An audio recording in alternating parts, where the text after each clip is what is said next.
بلال یہ کیا بے وفائی، ہمیں ملنا ہی چھوڑ دیا۔ ان کی جب آنکھ کھلی تو انہوں نے سمجھا کہ آپ واقعی زندہ ہیں، مدینہ میں مجھے بلا رہے ہیں۔ اس قدر سحر ہوا خواب کا کہ اسی وقت اونٹنی تیار کی، 21 دن کا سفر 1 ہفتے میں طے کیا، اور جب مدینے میں داخل ہونے تک ان کو یاد نہیں کہ آپ جا چکے ہیں۔ یا رسول اللہ لبیک میں آ گیا، یا رسول اللہ لبیک میں آ گیا۔ جب پہنچے قریب روزے کے تو گر پڑے، کہا ہائے، وہ جا کے قبر کے اوپر ایسے لیٹ گئے اور دھاڑ دھاڑ شروع کر دی، یا رسول اللہ میں تو آ گیا ہوں، آپ کہاں؟ میں تو آ گیا ہوں، آپ کہاں؟ نماز کا وقت ہو گیا، سب کو پتہ تھا، قسم کھائی ہوئی ہے میں نے اذان نہیں دینی۔ تو سارے بڑے بڑے صحابہ،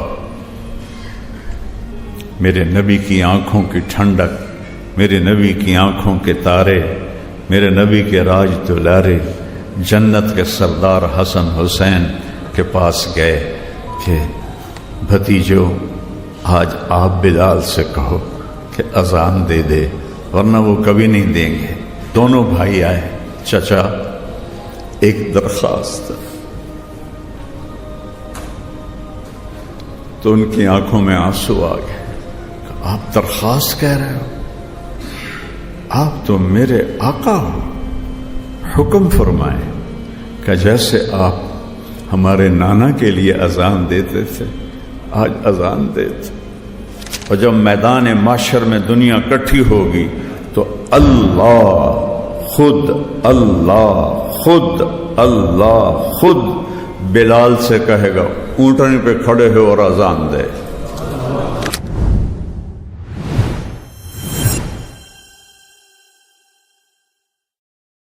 جس دن آپ کی وفات تھی جبریل اندر آ کے کھڑا ہو گیا،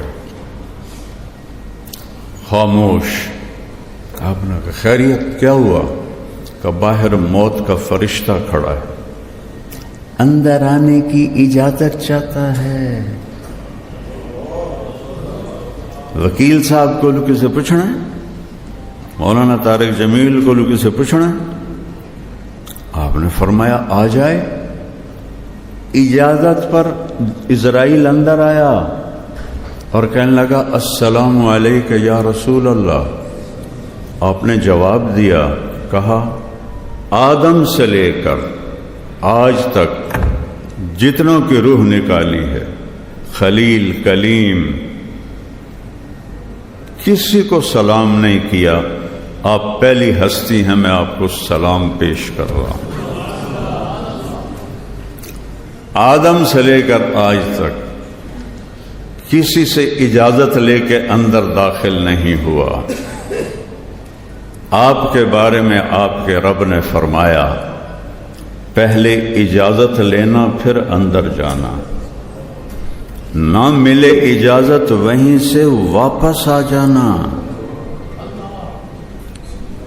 ایسے رسول سے بغاوت کرتے ہیں ہم، ایسے رسول سے سارا پاکستان کہتا ہے جھوٹ کے بغیر کام نہیں چلتا، اور میرا نبی فرماتا ہے الصدق ینجی والکذب یہلک، جھوٹ ہلاک کر دیتا ہے، سچ نجات دیتا ہے۔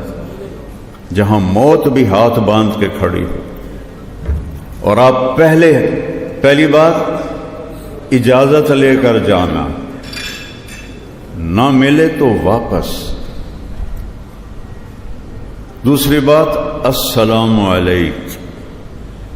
تیسری بات آنا چاہیں تو لے آنا، رہنا چاہیں تو چھوڑ کے واپس آ جائیں، اور کہہ دینا عش ما شئت، یا رسول اللہ جتنی زندگی چاہتے ہیں آپ کو مبارک ہے۔ پڑھا کرو، تھوڑی دیر فائلیں رکھ دیا کرو اور اپنے نبی کی زندگی کو پڑھا کرو کہ میرا، ابھی جو تھے نا جنہوں نے نعت پڑھی، میرا پیمبر عجیب تر ہے، یہ مظفر وارسی کی ہے، کیا خوبصورت جملہ ہے، میرا پیمبر عجیب تر ہے۔ اللہ کے بعد کوئی ہے تو وہ اللہ کا حبیب ہے، اللہ کے بعد کسی کا مقام ہے تو وہ اللہ کے حبیب کا ہے۔ اپنی وکالت کو، اپنی زندگی کو، اپنے طور و اطوار کو پر محمدی مہر لگاؤ۔ اگر محمدی مہر نہیں ہے تو پھینک دیا جائے گا۔ ابو لہب سید ہے، ابو لہب قریشی ہے، ابو لہب چاچا ہے۔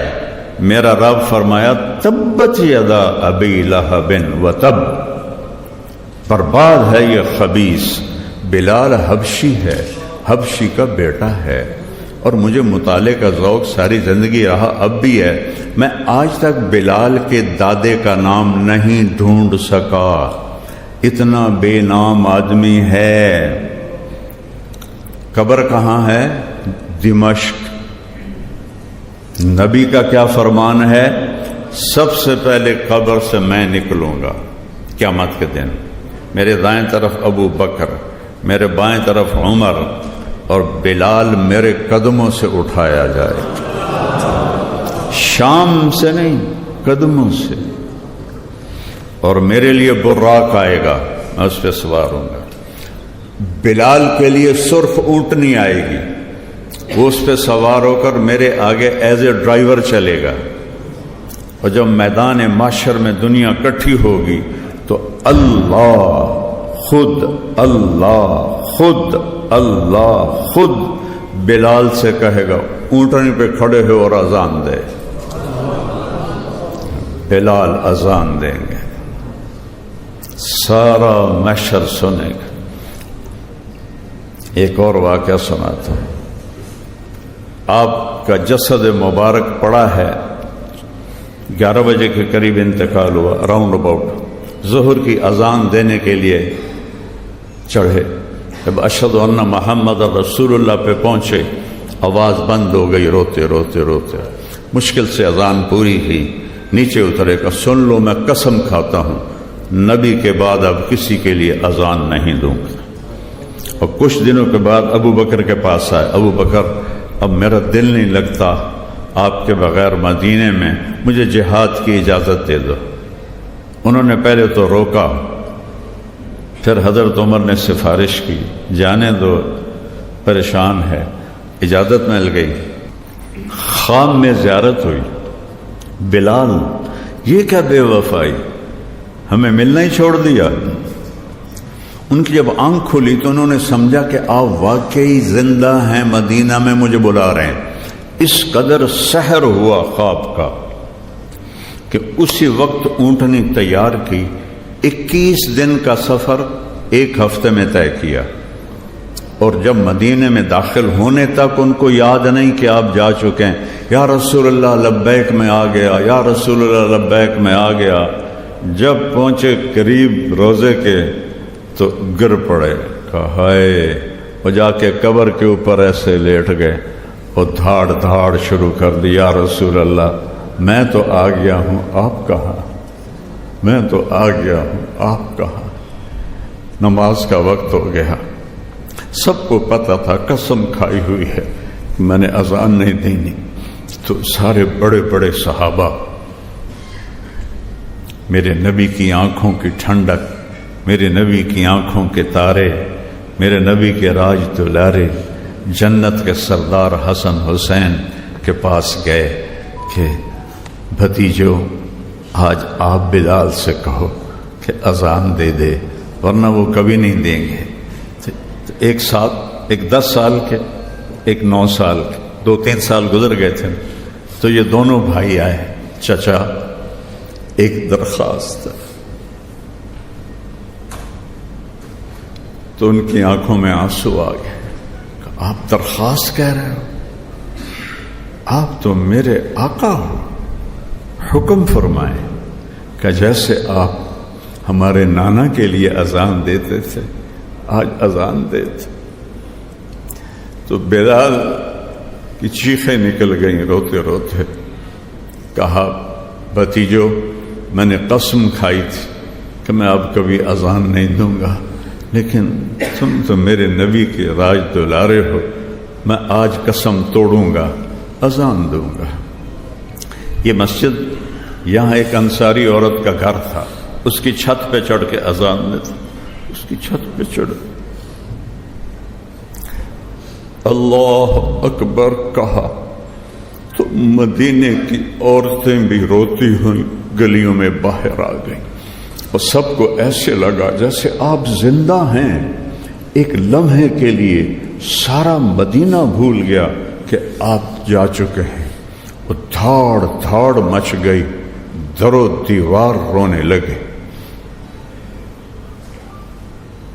کیا سما ہوگا؟ اس کو عزت کہتے ہیں۔ آپ چیف جسٹس بن جائیں، اس کو عزت نہیں کہتے۔ آپ صدر وزیر اعظم بن جائیں، مالدار بن جائیں، اس کو عزت نہیں کہتے۔ کہ محمد سے وفا تو نے تو ہم تیرے ہیں، یہ جہاں چیز ہے کیا لوح و قلم تیرے ہیں۔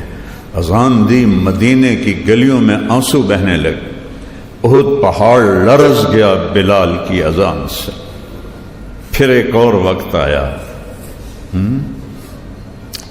غلامی مصطفیٰ میں عزت ہے، میرے رب کی قسم، ایک بروہی بننے میں عزت نہیں ہے، غلام رسول بننے میں عزت ہے۔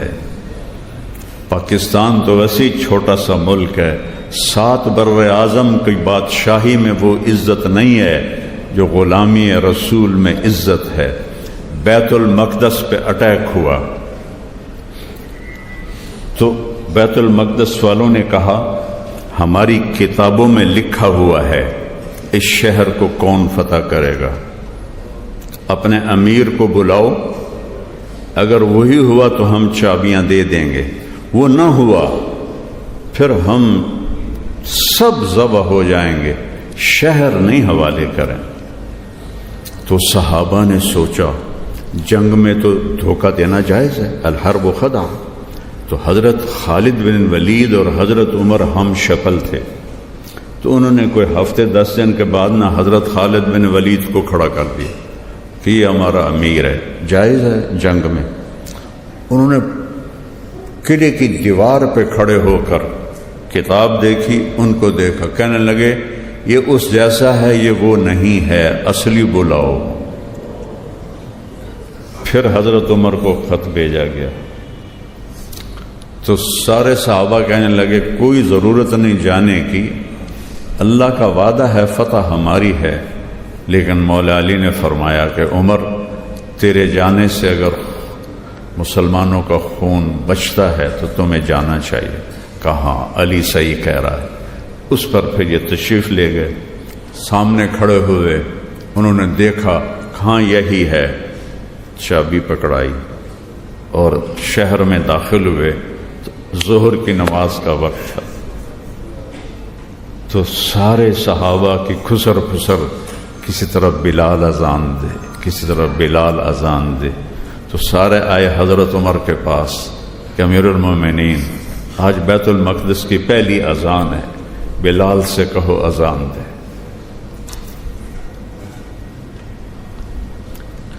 کون سے سید خاندان سے تھا بلال؟ یہ عزت کہاں سے مل رہی ہے؟ نبی کے قدموں کی خاک تلے مل رہی ہے۔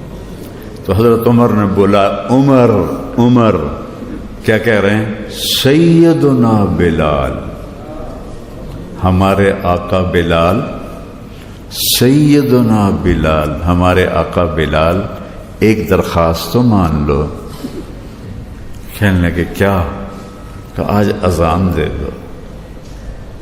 یہ سارا مجمع تڑپ رہا ہے، ان کے پھر آنسو گرنے لگے کہ اچھا عمر تیرے کے لیے قسم توڑوں گا جیسے حسنین کے لیے توڑی تھی۔ اور وہ جو آپ گنبد آپ کو نظر آتا ہے بیت المقدس میں، یہ گنبد اس وقت نہیں تھا، چٹان تھی، اس چٹان کے ساتھ براق کو باندھا گیا تھا۔ اس چٹان پہ چڑھے، جب اللہ اکبر کہا تو 40,000 کا لشکر رو رو کے زمین پہ گر گیا۔ اللہ کے نبی کی یاد آ گئی، زمانہ یاد آ گیا۔ میرے عزیزوں، میرے بھائیوں بہنوں، یہ زندگی امتحان اور پیپر ہے۔ اپنے محبوب کی زندگی ڈھونڈو اور اپناؤ، آپ کے دلائل صحیح ہوں آپ کے حق میں فیصلہ ہو جاتا ہے. لیکن ہمارا نظام ظلم ہے. ہو سکتا ہے آپ کے سارے دلائل ٹھیک ہوں اور جج صاحب کسی اور کی مان کے بیٹھے ہوئے ہوں اور اس کے حق میں فیصلہ دیں گے. یہ بات میری یاد رکھنا، قوموں کی تباہی معیشت کی کمی سے نہیں ہوتی. اللہ کی قسم، قرآن کی گواہی ہے. کوئی قوم اس لیے نہیں ہلاک ہوئی کہ پیسے کم ہو گئے تھے، مقروض ہو گئے تھے. جو قوم ہلاک ہوئی ہے ظلم پہ ہلاک ہوئی ہے، ظلم پہ ہلاک ہوئی ہے، ظلم پہ ہلاک ہوئی ہے. اور میں صرف عدالتوں کی بات نہیں کر رہا، میرا ریڑھی والا بھی ظالم ہے. اس حال میں سیلاب میں چوریاں کر رہے ہیں تو میں تو رو رو کے میرا برا حال ہوا ہے کہ یا اللہ ایک کتنا بڑا عذاب اور ایک اس میں چوریاں ہو رہی ہیں. تو ظلم صرف طاقتور نہیں کر رہا، ہمارا غریب بھی ظالم ہے، مالدار بھی ظالم ہے. اور ہر قوم کی تباہی کا ایک ہی سبب ہے اور وہ ظلم ہے، ظلم ہے، ظلم ہے.